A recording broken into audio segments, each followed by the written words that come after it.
કે આજ મારો દીકરો દુખી થયો, આજ મારા દીકરાને પર દુખના પહાડ તૂટી ગયા, પણ તમારી માં છે ને એ તમારા દુઃખમાં તમે જેમ આંસુ પાડો છો ને એવા આંસુ તમારી માં પાડતી હોય, એવા આંસુ એ તમારી માં રોતી હોય કે આજ લગી આજ મારા દીકરાનું આજ મારી વસ્તીનું મને માતાનું દુઃખ જોવાતું નહીં, પણ મારી વસ્તીએ એક વખત મારી બાજુ મુખડું કહી અને માં કરીને એક વખત સાચા વિશ્વાસથી પોકાર કરી દીધો હોત ને તો જગતમાં ગમે તેવા દુઃખ પાતાળમાં ગાળ દઉં મારા મેલડીના રામ.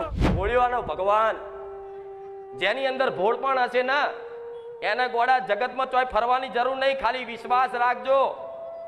તમારી માં કદાચ તમારા ઘેર બેઠેલી જ માં તમને એવી સાચી એની ઓળખ કરાવી દે છે ને તો જગતમાં તમને એવી ખબર પડી જશે કે મારી માં સિવાય જગતમાં મારું કોઈ નહીં, અને ખરેખરમાં તમારું કોઈ નહીં. આ વિશ્વાસ રાખજો.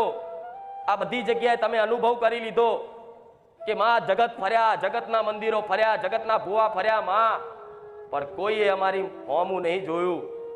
પણ આજ બારે જા ધોમ જઈ સોલંકી પેઢીની કુળની માતાના મુખેથી પ્રવચનના શબ્દો કદાચ અમને રુદિએ વાગ્યા છે કે માં જગતમાં કોઈ ના હોય ને એની પોતાની કુળની માતા હોય.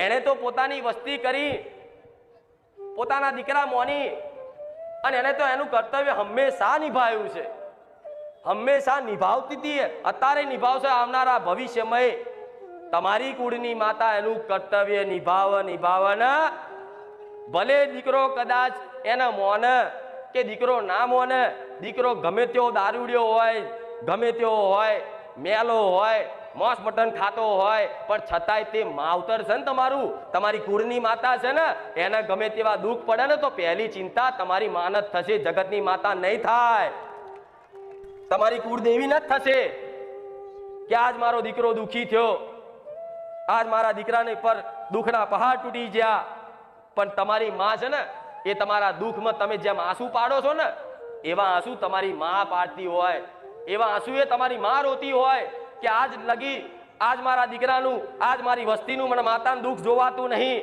પણ મારી વસ્તીએ એક વખત મારી બાજુ મુખડું કહી અને માં કરીને એક વખત સાચા વિશ્વાસથી પોકાર કરી દીધો હોત ને તો જગતમાં ગમે તેવા દુઃખ પાતાળમાં ગાળ દઉં મારા મેલડીના રામ. એક વખત મારા દીકરાએ સંસારથી વિમુખ થઈ અને મારી બાજુ સન્મુખ કદાચ મુખડું કરી અને બે હાથ જોડી અને આહુડા પાડી અને કગરી અને માન કરી પ્રાર્થના કરી હોત ને તાજ હું કુળની માતા, આ જગતમાં હું મહાકાળી, જગતમાં હું ચામુંડા, જગતમાં હું શક્તિ, કોઈ નબળી નહીં. જે કદાચ કુળદેવીની છત્ર છાયામાં હોય, જે કદાચ કુળદેવીની ચુંદડી હેઠળ હોય, એના જગતમાં ગોળા કોઈ એવો પેદા નહીં થયો કે એના નડી જાય મારા મેલડીના રામ. પણ દીકરાઓએ હંમેશા પારકી માતાઓના જ ગુણગાન ગાયા છે, પારકી માતાઓને જ કદાચ માં માં માં માં કરીને ભક્તિ કરી છે, પણ એક વખત હું એના ઘેર બેઠેલી કુળદેવી હોમે સાચા વિશ્વાસથી હૃદયથી માં કરીને મને પોકાર કર્યો નહીં. ભલે દીવાબત્તી કરી 12 મહિને હાટમના નિવેદે હાચવ્યા બરોબર, પણ માને હંમેશા વાલ જોઈએ, પ્રેમ જોઈએ કે મારો દીકરો મને માં કે. હું માતા તો સુધી કહીશ કે તમારી માતાને ચામુંડાથી બોલાવવાની જરૂર નહીં, મહાકાળીથી બોલાવવાની જરૂર નહીં, હરસિદ્ધિથી બોલાવવાની જરૂર નહીં, એને ખાલી માં કહો એટલે માને ખબર છે કે મારા દીકરાએ મને પોકાર કર્યો અને તમારી માં હશે એ જ પહેલી ઊભી થઈને આવશે. આટલી લાખો ભાવિક ભક્તોની ભીડ છે, એમાંથી કોઈ છોકરું ઊભું થઈ રોવે અને મમ્મી એવી બૂમ પાડે ને તો એની માં હોય ને એ જ ઊભી થાય. કઈ થાય? એની જે પોતાની હોય ને જનેતા એ જ ઊભી થાય કે મારો દીકરો રોયો, આ તો મારા દીકરાનો અવાજ છે. એવી રીતે તમારી કુળદેવી ખાલી ગમે તેવી તકલીફ પડી હોય, ગમે તેવી મજબૂરી આવી હોય, પણ એક સમય કદાચ મને ખુખાર મેલડીને યાદ કરી હોય ને કે માં, પણ મારા પહેલા તમારી માં ઊભી થઈ તમારી જોડે આવી ગયો હોય. સમ કે માને ખબર છે કે આ મારો દીકરો છે, માને ખબર છે કે આ અજ્ઞાની છે, માને ખબર છે કે આ ભોળો છે, મને કઈ ખબર પડતી નહીં કે મારી ભક્તિ પૂજા પાઠ મારી પ્રેમ શું છે, પણ ભલે જેવો છે એવો પણ દીકરાએ કદાચ માં કરી પોકાર કર્યો છે ને એટલે કહે છે કે માતા જોડા પહેરવાના રે. વાપર્યું છે ને આવું? તમારા મઢમાં નહીં, તમારી જો 24 કલાક રહેતી હોય તરત ખાલી હાજરી એનું નામ દેતા એની શક્તિનો આવેશ થઈ જાય ને હાજર થઈ જાય. ભલે દેખાય નહીં પણ માં જગતમાં છે ને એક જ બનાવાય કે જનેતા મારી કુળદેવી, અને બીજી માં હોય ને તો કે છે ગુરુ માતા મારા જેવી. હું તમને નહીં કહેતી કે તમે મને ગુરુ માનો, પણ જીવનમાં કદાચ સારી શિક્ષા સારા સંસ્કાર આલે તો પહેલા આલતા હોય તો તમારા મા બાપ, અને બીજી શિક્ષા અને સંસ્કાર આલે તો ગુરુ.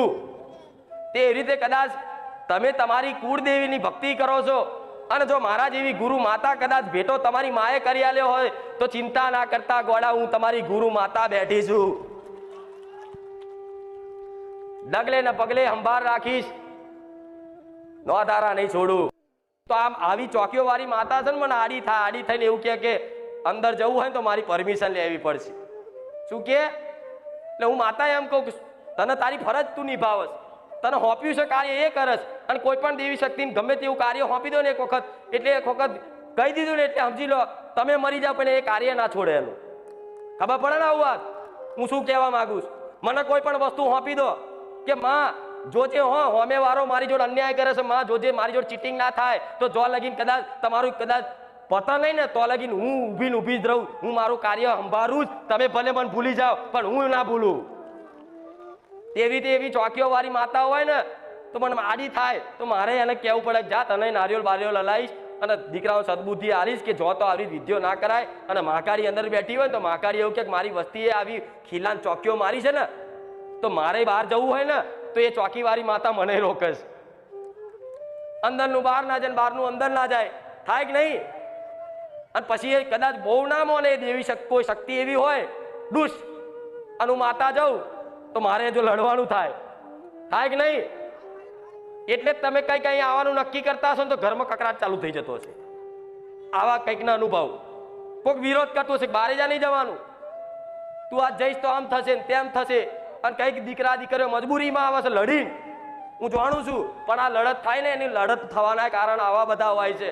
એટલે તમારા વડવાઓએ કે તમે આવી ચોકીઓ બોકીઓ મારી હોય ને તો એ ચોકીઓ બોકીઓ કાઢી નાખજો તો તમારી માતાના દરવાજા ખુલ્લા થઈ જાય. ગોડા, તમારું જ ઘર હોય અને તમારા જ ઘરમાં કોઈક સિક્યુરિટી મૂકી દે અને તમારો જ કોઈ વડીલ આવે અંદર કે ચો જાવ છો તો તમે ક્યાં ખીજાવ? મારું ઘર ને તું મને કોણ પૂછવા વાળો? તો કદાચ આઠમના દાડે નોરતામાં કદાચ તમારી માતાને કદાચ આહવાન કરી અને કંકુના પગલે કદાચ જમાડવા બોલાવી હોય, તમારી માં કંકુના પગલે આવે અને ચોકી વાળી માતા એમ કે ભાઈ ચો જાય છે, તું કોણ છું? તારે તમારી માને દુઃખ લાગે કે આજ મારી વસ્તીનું ઘર અને આ માતા પારકી મને રોકે.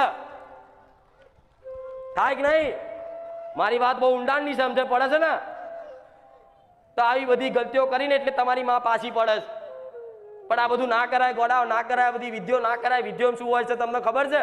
બુઆ છાયા મંત્ર મારા એ ખબર છે તમને? કઈક જગ્યાએ જોયું તો શું કહું ના હોય. હવે વની વિધિઓ કરી છે, વની મારે જાહેરમાં કેવું નહીં, નકર બધા ભુવાની બધી દુકાનો સટલ પડી જશે. પણ જે છે સત્ય કહીશ, તમારી ઘરની ચોકી કરવા માટે તમારી પેઢીની માતાને બેહાડો ને. પારકા ભુવાની લાઈન માતા બેહાડવાની, પારકા ભુવાને ઘરમાં દીવો કરવાનો, પારકા ભુવાને પૂર્વજને પૂજવાના ઘરમાં પૂજાય ના પૂજાય? ગોડા, તમારી કુળદેવી તમારી પેઢીઓની માતા યાત્રા થાય રિહાય તરત કે આ દીકરાએ ઘરમાં લાઈન લીંબુ વારી ને તો લીંબુમાં એક શક્તિ હોય છે, તમને ના ખબર હોય તો કહું. લીંબુમાં છે ને એ શક્તિ એવી હોય કે લીંબુ આમ કરીને વારે ને એટલે ગમે તેવી દેવી શક્તિનું નામ દે ને એટલે શક્તિ અંદર લીંબુમાં આવે એવું પેલા હોંભરતા. તેવી રીતે તમારી કુળદેવીના નામથી કે ભૂવો ઘરમાં આવે તો કે ઘરનું, ઘાટનું, ચોરાનું, ચકલાનું, બારનું, તળિયાનું જે તે નડતર વાળું હોય બધું આવી જાય.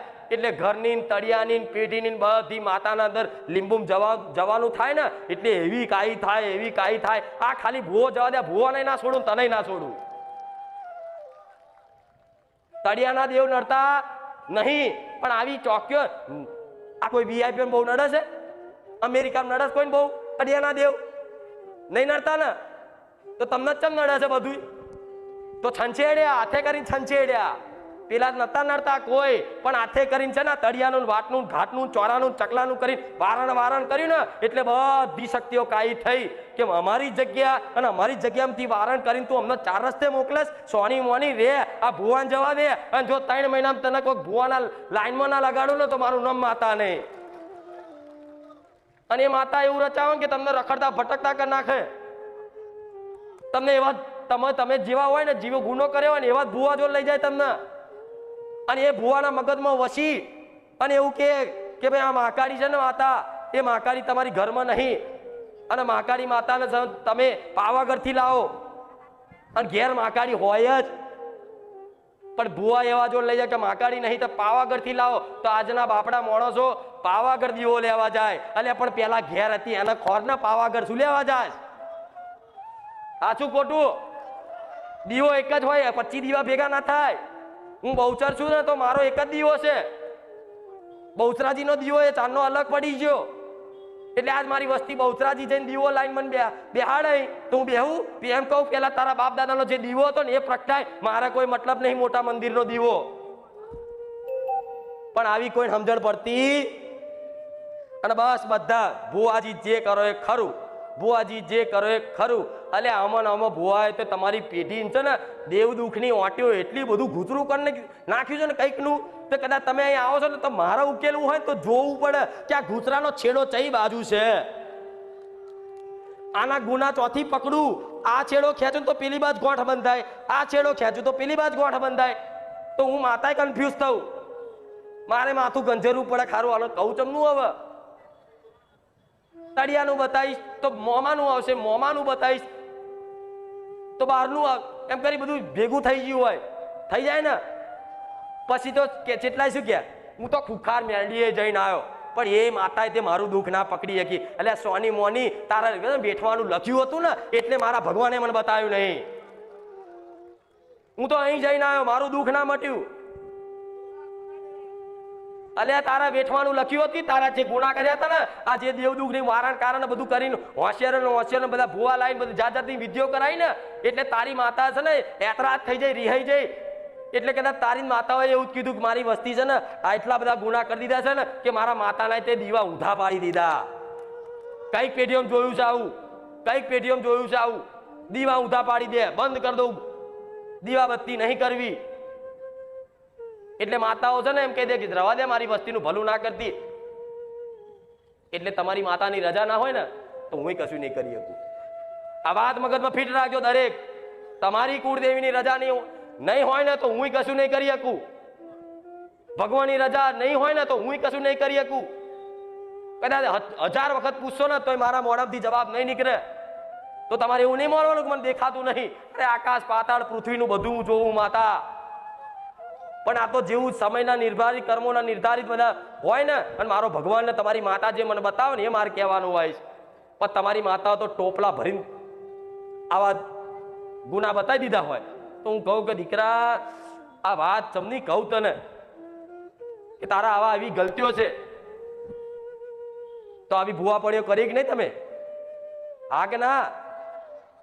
આ તો આવી ભૂવાપણી કરી હોય ને તો તમારી માની આગળ સંકલ્પ કરાય કે માં હવે કોઈ વારણ કારણ કરવું, હવે કોઈ ચોકીઓ મારવી, હવે કોઈ સ્મશાનની રખ્યા બખ્યા લાવી, હવે કોઈ દરગાહના પાણી છોટવા, હવે કોઈ દરગાહના પાણી પીવા, ગમે તે ભુવન માં કદાચ મજબૂરીમાં જઈશું ને તો પેલા સમજીશું શું કહેવા માંગે છે, પછી માં ઘરમાં કદાચ કોઈ વ્યવહાર કરીશું, નકર અમે કરીશું તો તમારી માં છે ને તરત રાજી કે જા દીકરા સદબુદ્ધિ તો આવી.